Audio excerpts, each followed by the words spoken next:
Hablábamos antes de que el pueblo kurdo pues tiene unos orígenes determinados, es una comunidad con una historia y un pasado común y que a lo largo de los siglos ha vivido en un territorio que llamamos Kurdistán, con sus diversas partes pues orientadas pues incluso a nivel geográfico por los propios kurdos. Pero esto se ha traducido respecto a los otros pueblos, al poder que ha habido en la zona, en una voluntad por constituirse en sujeto político. Es decir, durante siglos, en el pasado, los kurdos se organizaron o no tenían ese nivel de organización. ¿Cómo era eso? Más primariamente, más en el origen. Vamos a ver. Tenemos dos fases. Una, antes del Imperio Otomano, Turquía con su Imperio Otomano tiene ocupado territorios prácticamente de todo Oriente Medio, llegando hasta el Magreb, ¿vale? Y antes de eso, los kurdos tuvieron principados, llegaron a tener principados, y esos principados, incluso estando bajo dominio musulmán, fueron respetados, gran parte de ellos. Sin embargo, esos principados van perdiendo fuerza según va avanzando en el tiempo, nos acercamos a la época actual, y en base a la constitución de los nuevos estados-nación que van surgiendo, los kurdos siguen intentando defender su autoidentidad. En ese proceso de autoidentidad, incluso llegan a crear en la zona de Irán lo que sería la República de Majapahit, y esa república está constituida por población kurda iraní con apoyo de lo que en aquel momento era la Unión Soviética, porque estamos hablando de 1920, y entonces en ese momento histórico en el cual llegan a tener un territorio propio, las fuerzas del entorno son hostiles, y cuando pierden el apoyo de la Unión Soviética, que duró solamente un año, la república desapareció. Entonces, ciertamente han tenido, por una parte, la época de los principados, han tenido intentos de tener su propio Estado en aquel momento, y han continuado luchando siempre por mantener la identidad por su lengua y su cultura, teniendo o no teniendo Estado, teniendo o no teniendo príncipes que tuvieran territorios donde ellos pudieran desarrollar su vida normal. En relación con los movimientos nacionalistas surgidos en Europa tras la Revolución Francesa, me imagino que el pueblo kurdo también, en el pueblo kurdo existieron ese tipo de tendencias, ¿no? Claro, evidentemente tenemos unas fuerzas que son nacionalistas, que intentan asentar su proceso de captación de lo que sería la población, de llegar a lo que sería la masa social, al pueblo como tal, a través de lo que ellos definían procesos de culturización. Sacaron revistas, sacaron libros, que por cierto luego a lo que era la base social de la sociedad tampoco llegaba, porque la mayoría eran analfabetos, pero sí las clases medias altas pues intentaban tener su identidad nacional como kurdo, ¿vale? Intentaban plantear en qué momento podría ser posible desarrollar procesos de rebelión, como se intentaron, para poderse volver a constituir, en este caso imitando a lo que estás contando, la Revolución Francesa y los estados-nación que estaban surgiendo en otros territorios. En Siria no existía estado-nación, en el Imperio Otomano nace después de que hay una serie de acuerdos de Sykes-Picot en los cuales las grandes potencias se dividen en lo que es todo Oriente Medio, y los kurdos en esa misma dicotomía intentan tener su propio país, cosa que al final, por la presión de Turquía, que no quiere tener el Kurdistán como estado fronterizo próximo a ellos, y por la dejación de las potencias internacionales, el Kurdistán nunca se llega a constituir como tal, ¿no? ¿Conoces algún movimiento de esa etapa nacionalista que sea reseñable tanto en sus orígenes como en la actualidad? Principalmente las fuerzas nacionalistas donde han tenido más peso, por eso han continuado prácticamente hasta la fecha actual, ha sido en Irak, en la zona de Basur. Y en esa zona tenemos al Partido Democrático del Kurdistán. Y también existe el Partido Democrático del Kurdistán en la zona de Irán, que sería el PDKI. Esa fuerza es desde el siglo XIX los que han intentado generar ese movimiento nacionalista, a partir del cual constituirse en Estado-nación. Por eso, si nos venimos al presente, en lo que sería la zona del Kurdistán de Irak, hubo un referendo que todo el mundo lo habremos visto en televisión, porque planteaban que era algo parecido a lo que se planteaba en algunos de los territorios del Estado español actualmente, e incluso ellos se autoidentificaban en alguna forma con esos procesos, y fueron a un referéndum, ganaron con un 90%, Irak no les reconoció dicho referéndum, y de los territorios que tenían lo único que lograron fue perder el 20% del territorio que tenían antes del referéndum. Luego, por lo que tengo entendido, la influencia de todo lo que fueron las revoluciones de Latinoamérica, las revoluciones sociales del mayo del 68, todos los movimientos sociales de la segunda mitad del siglo XX, influenciaron en cierta medida en parte de la juventud kurda, y eso tuvo su reflejo en ciertos tipos de movilizaciones y organización dentro del propio seno del pueblo kurdo. ¿En qué se vio reflejado? Pues a ver, a partir del año 1900, más o menos del año 1972, hay una serie principalmente de gente joven en los entornos universitarios que empiezan a plantear que ya no solamente una lucha por un proceso nacional identitario, tener una bandera, tener unas fronteras, sino que además de eso hay que hacer una lucha social para cambiar la estructura en la cual se constituye ese nuevo Estado. Están de acuerdo en crear un Estado, pero lo que no están de acuerdo es de qué forma se construye el nuevo Estado. Mientras que uno es un Estado burgués, nacionalista, con el Parlamento representativo, típico, igual que en cualquier zona de Occidente, ellos se autoidentifican en cierta forma con lo que está sucediendo en los países de la órbita socialista y plantean crear una estructura que lleve a cabo la construcción de una república socialista del Kurdistán. Eso se empieza a plantear entre la gente joven en el año 72. ¿Qué ha sucedido en esos momentos históricos? Pues por una parte tuvimos el año del 68, posteriormente tenemos la guerra de Vietnam. La guerra del Vietnam genera a nivel mundial toda una eclosión de movimientos de liberación nacional, tanto en América Latina como en África, porque tenemos el ejemplo de lo que pasaba en Vietnam, esa lucha contra lo que era el imperialismo, ¿no? Tenemos Centroamérica, el Frente Sandinista, el Frente Faramundo Martí, tenemos en Argentina, tenemos en Uruguay, tenemos en Bolivia, y eso también sucede pues, en Mozambique, en Angola, en diferentes territorios, en diferentes sitios, incluso tenemos a Burkina Faso, que se generan procesos de liberación nacional del territorio. Los kurdos se encuentran dentro de ese mismo contexto y plantean esa lucha de liberación no solamente nacional, sino también social. A partir del año 72, ese proceso de debate entre ellos va generando pues como que acercamientos entre diferentes sectores.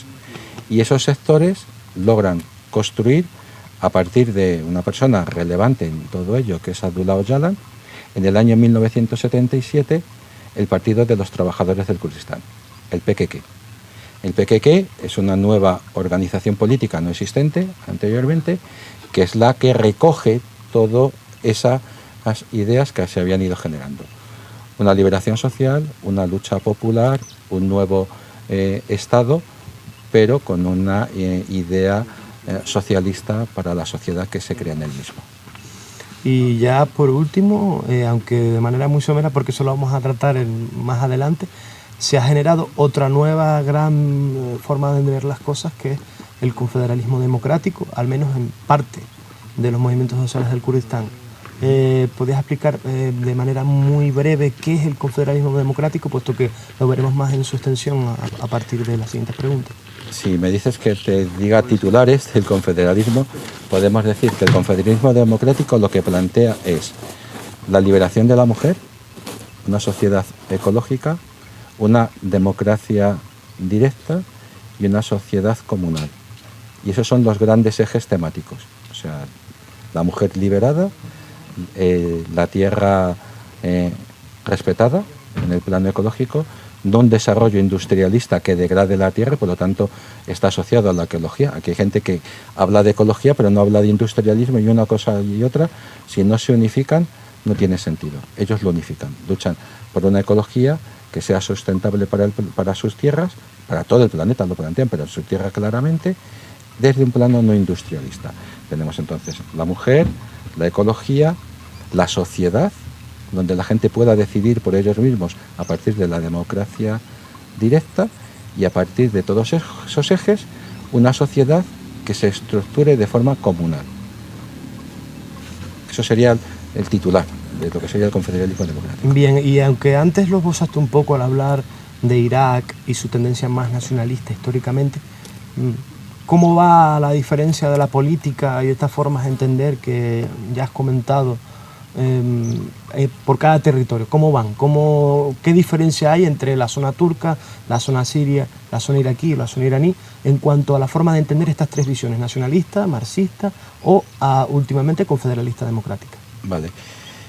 En la zona hemos hablado de la zona de Irak y pues lo resumo nuevamente, lo que dije anteriormente, porque es lo que hay ahora mismo.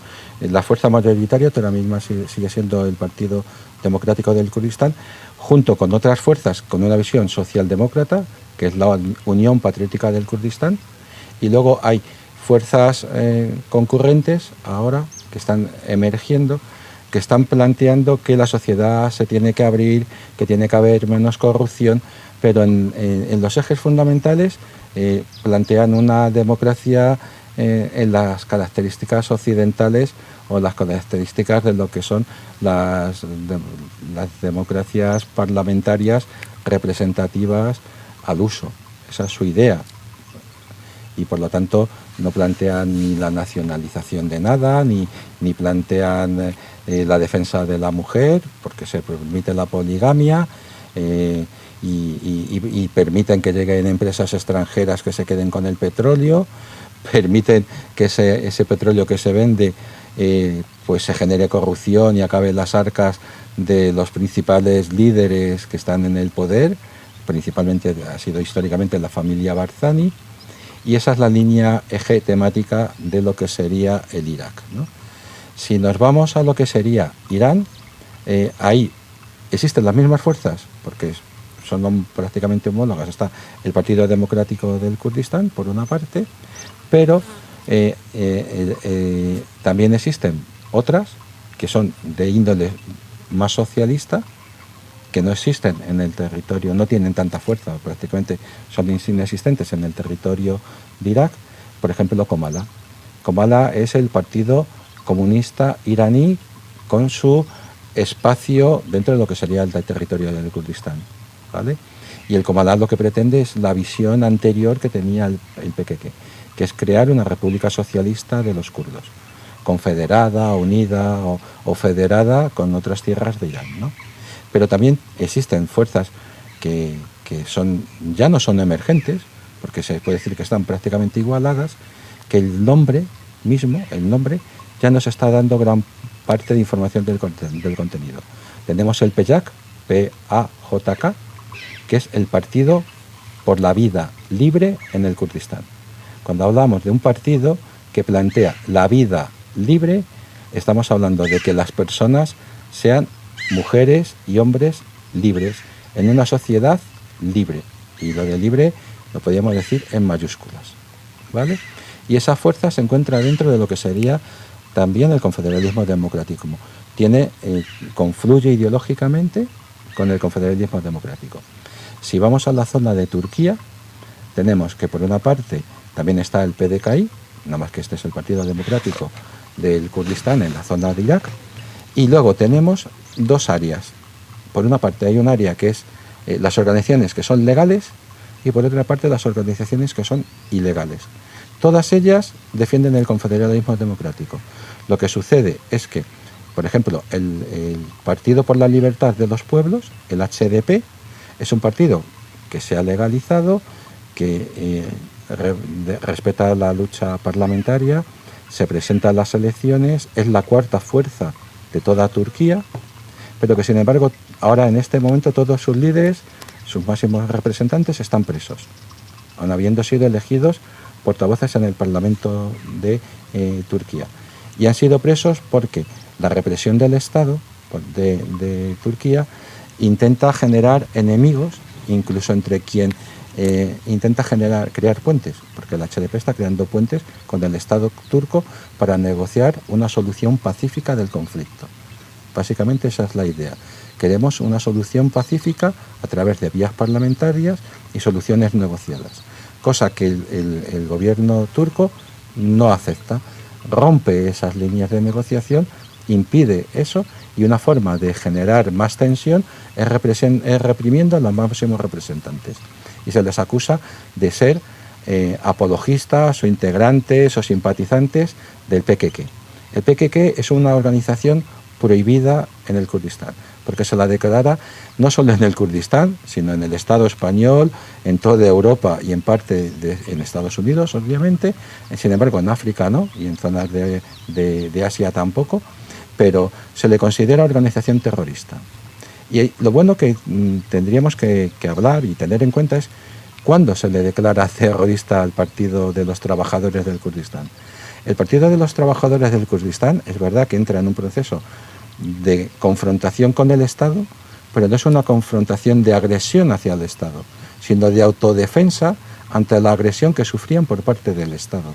Me explico. En Turquía se han dado diferentes golpes de Estado durante su época. Recientemente hubo uno que todos recordaremos, por culpa del cual han sido detenidos intelectuales, periodistas, gente de la universidad, de todos los ámbitos, militares, gente de la policía. En todos los estratos se hizo una purga, porque consideraban que pretendían derrocar al gobierno actual de Erdogan. Pero eso que ha sucedido ahora se ha dado históricamente en diferentes momentos. Y ha habido momentos en cuando se han generado los golpes de Estado, la represión no ha ido solamente hacia la sociedad, han rentabilizado esa represión para atacar al pueblo kurdo. Y cuando hablamos de atacar al pueblo kurdo es quemar sus aldeas, prohibirles hablar sus lenguas, acosarles de todas las formas posibles y obligarles a que se desplacen de sus territorios y se tengan que marchar. En Ankara, una gran ciudad dentro de lo que sería Turquía, y en Estambul hay una gran mayoría de población desplazada que son kurdos, y son kurdos por este problema que te acabo de enunciar. El Estado turco ha ido siempre buscando la confrontación con los kurdos, porque en la confrontación el Estado turco se retroalimentaba. Le venía muy bien tener un enemigo para intentar entre la masa social, que no son kurdos, decir, el problema lo tenemos por culpa de ellos, que son unos inadaptados, que son terroristas, que pueden poner bombas, que atacan, mucha tontería, porque luego realmente cuando se estudia y se analiza se comprueba que no es cierto, que es verdad, que están engañándonos, que nos están faltando a la verdad. ¿De acuerdo? Entonces, en esa dinámica, el Partido de los Trabajadores del Kurdistán, pues evidentemente se encuentra ilegalizado. Y en esa ilegalización mantiene políticas de autodefensa con la población. Y a veces la autodefensa es armada. Claro que es armada, pero es armada porque si no sería un genocidio continuado en el tiempo, ¿no? Entonces, eso sería la zona de Turquía, donde es además el área geográfica donde mayor población kurda existe, ¿no? Y por último quedaría la zona de Siria. Hemos hablado de 3 territorios, nos quedaría el último, que sería la zona de Siria. La zona de Siria, el nombre del territorio es Rojava. ¿Y qué sucede en Rojava? En Rojava tenemos en el 2011 unas revueltas a nivel de todo lo que sería el Oriente Medio, por múltiples motivos. La verdad es que el caldo de cultivo de las revueltas de Oriente Medio fue un problema climático. Hubo unas malas cosechas, esas cosechas determinaron que los precios del trigo subieran, la gente no tuvo poder adquisitivo para poder comprar pan, que eran elementos esenciales para la vida de las personas, y cuando te hablan de que hubo una persona que se prendió fuego en Túnez, era por eso, porque se estaba buscando la vida vendiendo productos en la calle para poder sobrevivir. Cuando le prohíben poder vender productos, se acaba inmolando. Pues bueno, esos problemas que se generan en Oriente Medio y en el Magreb por las dinámicas de empobrecimiento, de corrupción y de miseria que vive la población, determina que en Siria también llegue la revuelta. Y llega la revuelta, por una parte, a un país que hay una serie de personas que consideran que era un país democrático, que era un país antiimperialista, que era un país donde la sociedad vivía de una forma pues realmente bien, y no es cierto. En Siria, para empezar, tenemos el nombre de lo que aparece en la Constitución. La definición de Siria en la Constitución es República Árabe Siria. Y Siria no es un país únicamente de árabes, porque ahora hablaremos de los kurdos, pero no solamente están los kurdos, están los asirios, están los turcomanos. Quiere decirse que ha habido una identidad, un ser, que son los árabes, con una religión que es la musulmana, que han considerado que todo el territorio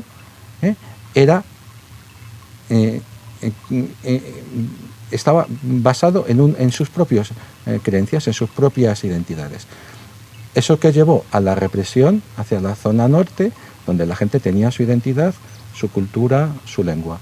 Y en esa lucha contra esa gente, pues se dan dinámicas, por ejemplo, como que los kurdos durante décadas en su propia tierra no tenían DNI, lo que tenemos nosotros, y eran apátridas en su propia tierra. O sea, eran personas que no podían decir que eran sirios, naciendo en Siria, en un pueblo sirio, porque no podían tener un documento que acreditara su identidad, porque el Estado se lo prohibía. Esa era la gran democracia de Bashar al-Assad, padre e hijo.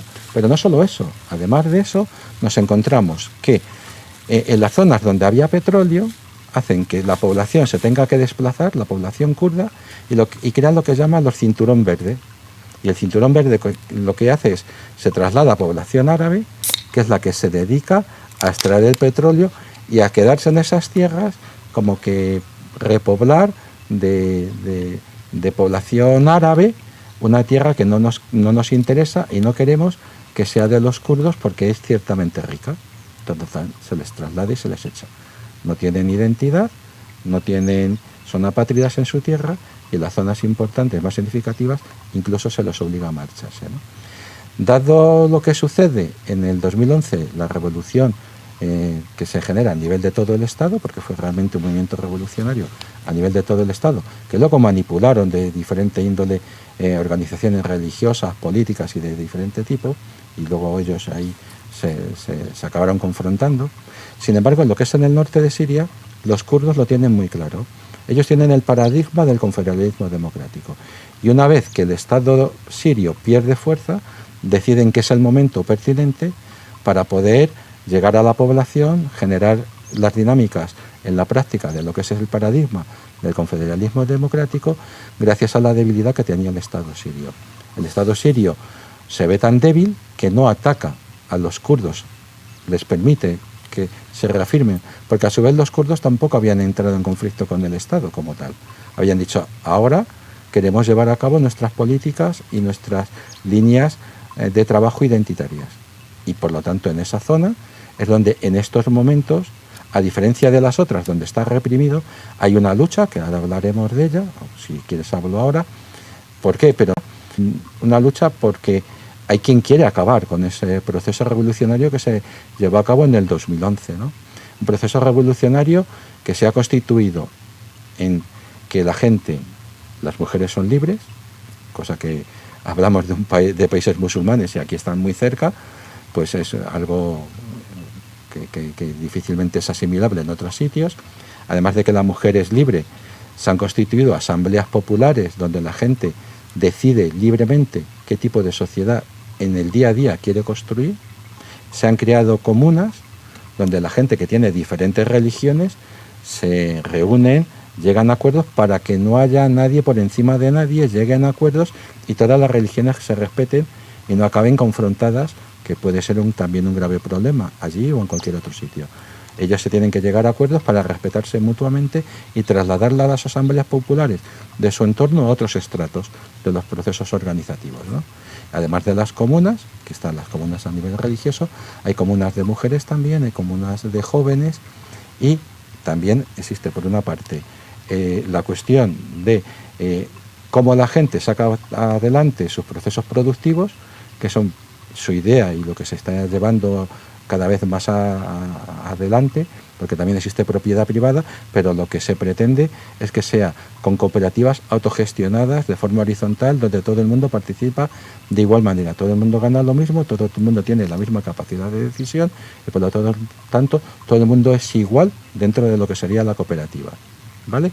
Y por último queda el tema de la autodefensa, en base a que es un territorio que está siendo atacado por el Daesh, y además de ser atacado por el Daesh, ahora veremos que está atacado también por Turquía, Siria, ahora no, pero vamos a ver qué pasa en un futuro.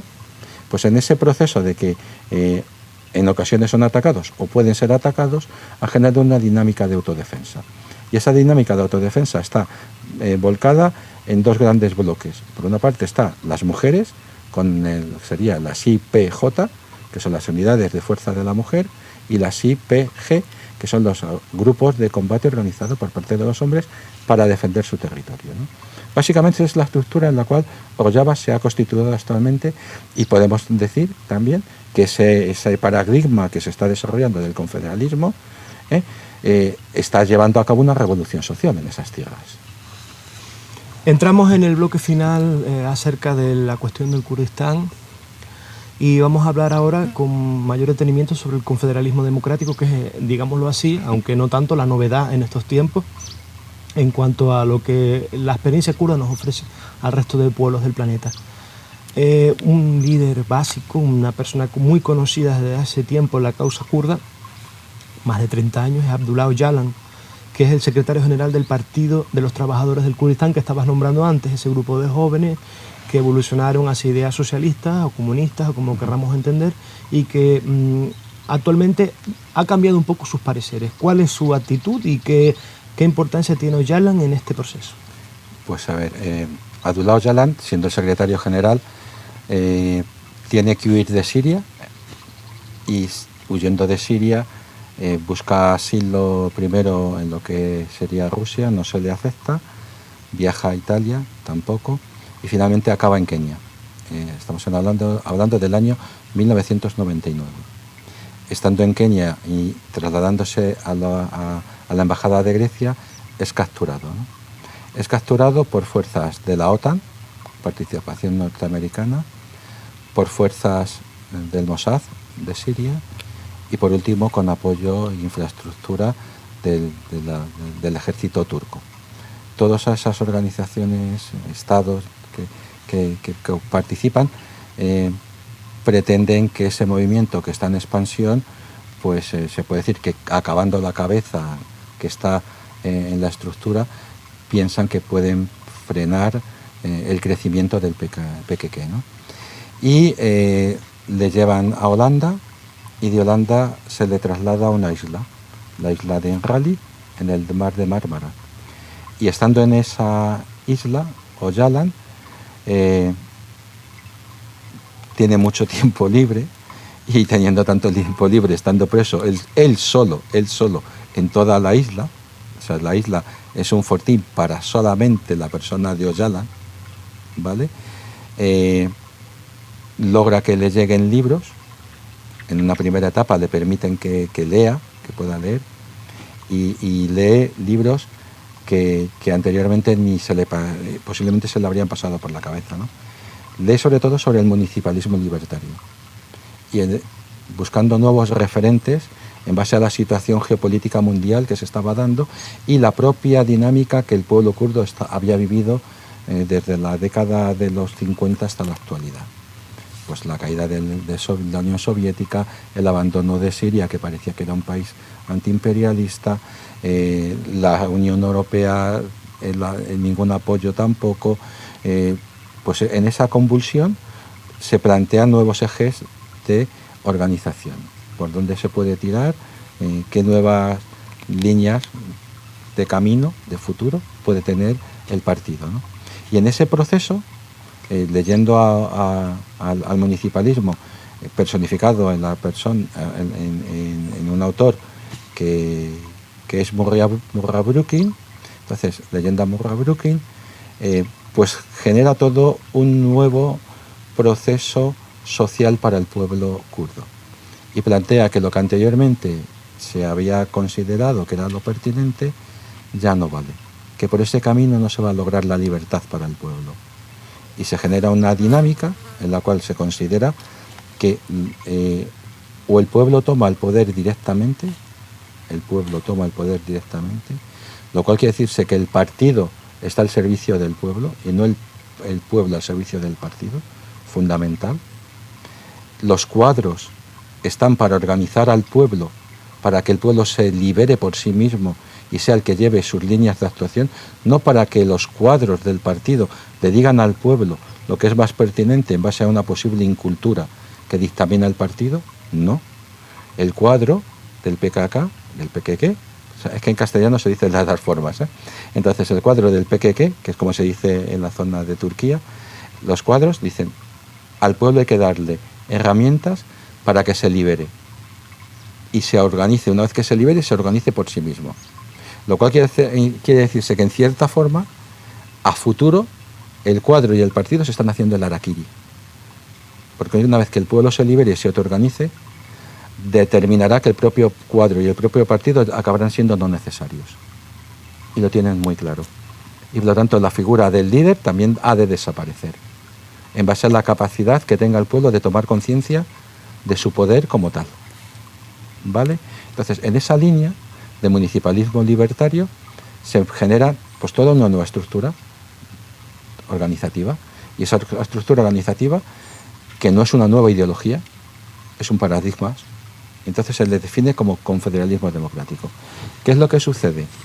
Pues sucede que, como Öcalan está en una cárcel, pues hace poco me preguntan, vale, ¿y cómo hace que todo eso salga fuera? Pues él genera una estrategia. Genera la estrategia de que tiene derecho a unas defensas, estando preso, para poder argumentar los motivos por lo cual, primero, estaba condenado a pena de muerte, que se le conmuta por cadena perpetua, y entonces él hace toda una serie de defensas que traslada a la Unión Europea, a la Comisión por los Derechos Humanos, para que relean lo que él plantea y evalúen hasta qué punto la condena que se le ha planteado es injusta, ¿no? Claro, las defensas que genera Abdullah Öcalan son 5 tomos que se llama Manifiestos para una civilización democrática. Y por lo tanto esos 5 tomos lo que hacen es un estudio de la humanidad desde la prehistoria, desde el plano filosófico, desde el plano mitológico, desde el plano social y desde el plano cultural, para reelaborar todo lo que anteriormente se había planteado que era como correcto, la ideología marxista clásica. Se regenera todo a partir de ese nuevo paradigma que es el confederalismo democrático, ¿no? Y eso se lanza como una propuesta, tanto es así que Abdullah Öcalan, cuando habla de el manifiesto por una civilización democrática, por una nueva sociedad democrática, dice, este nombre que he puesto es el primero que se me ocurrió más pertinente, y si hay alguien que tiene algo mejor para aportarle, que lo borre y que lo ponga. Porque no se está intentando generar un hegemonismo ideológico, lo que se está intentando es generar un debate social entre la población para que determine hasta qué punto esos planteamientos son o no correctos y evalúen si ese es el camino por el cual ha de caminar los kurdos para su liberación nacional, para su liberación social y para respetar el medio ambiente y el entorno en el cual viven. Al final, el confederalismo democrático triunfa entre las bases del PKK, se extienden a otras organizaciones, se traslada al movimiento de mujeres, porque en el confederalismo democrático se habla de algo claro, y es, si no hay liberación de la mujer, no hay liberación social. Una mujer que es oprimida en la familia, en la casa, en el trabajo o en la sociedad, no podemos decir que vive en una sociedad igualitaria y libre. Precisamente en torno a eso habías hablado algo, pero me gustaría que te extendieras un poquito más, y este tema último es interesante, en cuanto a las novedades organizativas y de liberación de tanto de la mujer, que parece ser una clave muy importante en este proceso, como de las minorías que se han implementado dentro del confederalismo democrático. Claro. Bien, pues a ver, empecemos por el tema de la mujer, que es lo que estábamos hablando, ¿no? A la mujer se le da plena libertad para que ella misma se autoorganice y genere sus propias organizaciones políticas, organizaciones sociales, organizaciones culturales, ¿de acuerdo? O lo que creen pertinente. O sea, lo que ellas quieran hacer, que tiren para adelante en este proceso de autoorganización. Evidentemente ha habido una primera fase en la cual todos tenemos muy interiorizado el patriarcado y dentro de la propia organización hay confrontación diciendo, ¿qué va a pasar aquí? O sea, ¿qué va a pasar? ¿Ahora van a venir las mujeres a mandar? Que sería lo que se podría ir en muchos entornos. Y hay confrontación. Incluso hay algo mucho más triste que confrontación. Hay mujeres que mueren porque ellos están enfrentados contra lo que sería el ejército de Irak, en esa zona, en la montaña, donde están las guerrilleras y los guerrilleros kurdos, y los cuadros guerrilleros dicen, no, vosotras marcharos a la casa o iros a otra montaña, porque esto es muy peligroso y puede haber una emboscada y podéis morir.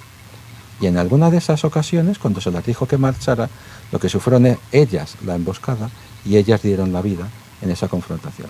Lo cual quiso significar que esa rabia que se generó entre las propias mujeres, porque todavía había personas que consideraban que no tenían derecho a tener la capacidad de ser iguales a todos los demás, a los hombres en todos los planos, pues posibilita que quien ha dado esas órdenes pues tenga que pagar por ello, diciendo no, tú desapareces de la organización, de cuadros, de todo lo que sea, se genera el debate y en ese debate se reflexiona y se llega a la conclusión de que ciertamente la mujer y el hombre han de ser iguales.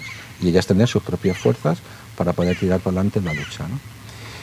En esa dinámica, en el cual las mujeres logran su proceso de liberación, también nos encontramos con otras dinámicas. Nos encontramos con las dinámicas de lo que antes hemos dicho, de las minorías culturales, de las minorías étnicas, y en el caso de Rojava sucede algo muy paradigmático, que tiene que ver con la nueva visión que tienen los kurdos que apoyan el confederalismo democrático.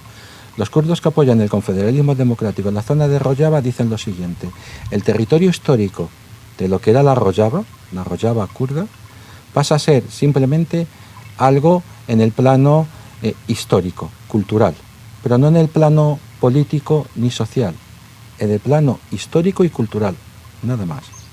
En el plano social, organizativo, en lo que son las normas de convivencia y todos los documentos que ahora mismo se pueden cotejar con respecto a lo que se va consensuando para ir creando en la zona del Kurdistán, en la zona de lo que era el Kurdistán de Siria, se va extendiendo todo ese paradigma del confederalismo democrático, y va abarcando otros territorios que no eran los de Rojava. Y entonces dices, ¿qué pasa? ¿Que los kurdos están ocupando otro territorio? No, están consensuando con otros pueblos hasta qué punto el confederalismo democrático puede no ser una solución también para ellos. Y en ese proceso de debate, con árabes, con turcomanos, con musulmanes, con yazidís, pues llegan a acuerdos. Y lo que antes era la Rojava kurda se convierte en la Federación Democrática del Norte de Siria, que es un terreno 3 veces más grande de lo que era la Rojava. Pero ya no es que los kurdos ahora quieran imponer su visión a las otras etnias, a las otras culturas, a las otras religiones. No, es que las otras etnias, las otras culturas, las otras religiones han llegado a la conclusión de que la estructuración político-social que se ha desarrollado en el inicio de Rojava es la más pertinente para su propia vida. Y si quieres te cuento de qué forma se estructura la sociedad en esas zonas que en un principio eran Rojava, pero ahora ya son mucho más de lo que era la Rojava. Si quieres extender un poco más en ese particular, porque en la charla que diste en la Asociación de Vecinos Merigoyo de Triana, pues, y también en la que vas a dar en la Casa Amarilla, pues nombraste un poco vía esquema el nivel organizativo a nivel de comunas, las asambleas, muy interesante por otra parte para una organización como, pues para una organización, no, para un grupo de organizaciones que pretendan cambiar algo en otros contextos, ¿no? Porque se está, digamos, si se quiere convertir en un referente, el estudiar cómo se hace y por qué se hace puede ser importante. ¿Qué aporta en ese sentido? Pues lo que plantean es lo siguiente. Por una parte, en aldeas, en pueblos y ciudades, la base de la estructuración social es la asamblea popular. La asamblea popular no puede tener más de 300 miembros, porque superando la cantidad de 300 miembros, la organización de la sociedad en asamblea no es real, es ficticia, porque se generan estructuras de poder que determinan las decisiones de la asamblea y por lo tanto no son la gente que participa de las mismas la que libremente acaba decidiendo. Por lo tanto no puede haber más de 300 personas en una asamblea. Y de eso, ¿de qué forma se estructura? En una aldea es muy fácil porque tienen 200 por solucionado. Tienen menos de lo que sería una asamblea como idea de metodología de organización, ¿no? En los pueblos y en las ciudades, y veía el caso de las ciudades, en concreto de lo que sería la Rojava, por ejemplo en Kobane. En Kobane tienes una calle y en la calle tienes el nombre de la calle por una parte y por otra parte, en lo que serían las señales de la calle, tienes el nombre y luego ¿a qué comuna pertenece? Pues comuna, por ejemplo, A o 1, que sería el comienzo de la calle. 300 números posteriores, en base al número de familias que se calcula que puede haber en cada uno de los edificios, cuando se considera que a partir del 20, del 1 al 19 había 300, pues del 19 al 35 o al 25, dependiendo si a las alturas de las viviendas, se dice la misma calle, pero ya no es la asamblea A o 1, sino la asamblea 2, y luego la misma calle, la asamblea 3, y así sucesivamente.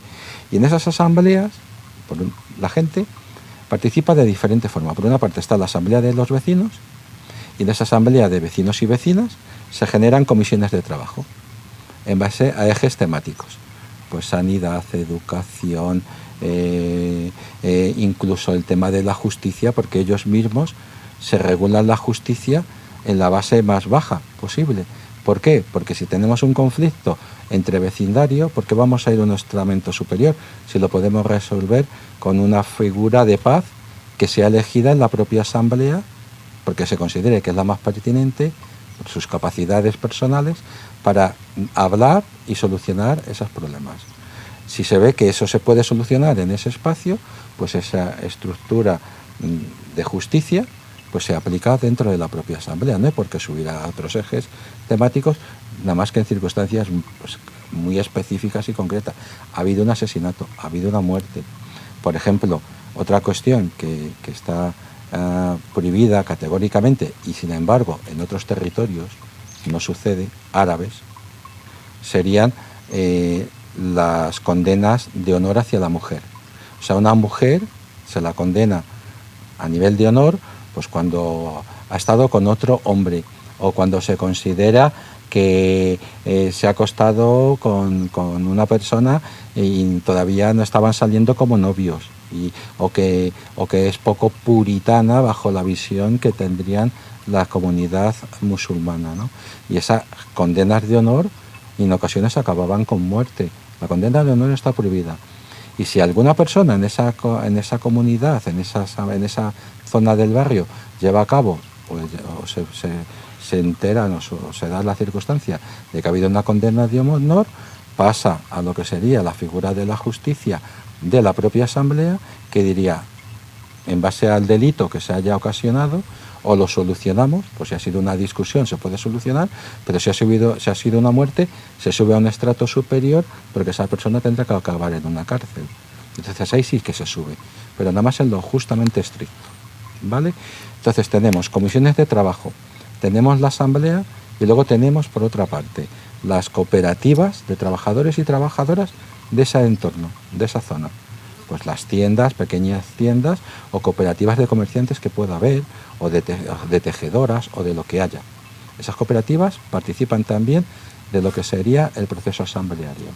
Hemos dicho las comunas de mujeres, pues también esas comunas de mujeres que pueda haber en esa zona, en esa área del barrio, participan de las asambleas. Y por último, además de las comunas, pues tenemos a gente de la juventud o a gente de la cultura. Todo el mundo analiza, debate sus problemas y necesidades y lo traslada.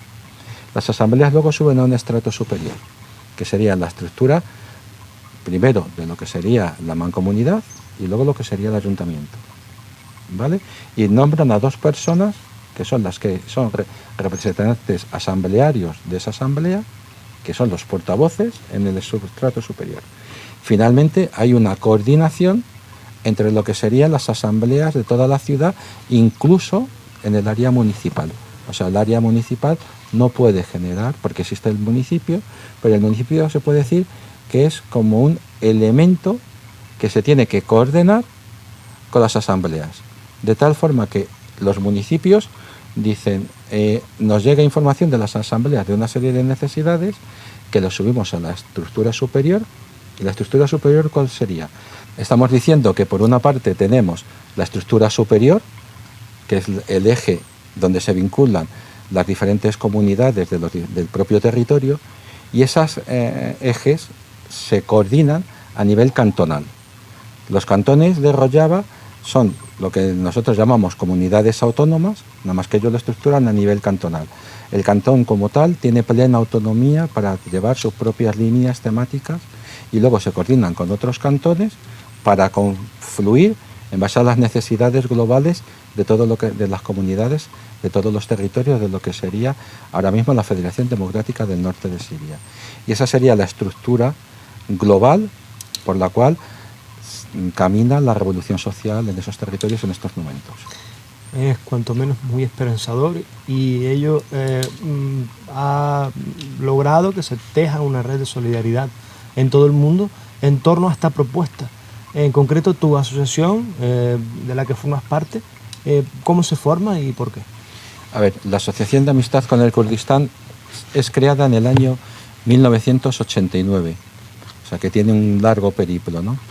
En sus inicios es jóvenes kurdos que han venido a Europa, en concreto a la península ibérica, a estudiar a las universidades. Intentan coordinarse para seguir hablando, dialogando, planteando las problemáticas de su propia tierra, no perder la identidad estudiando fuera de su país.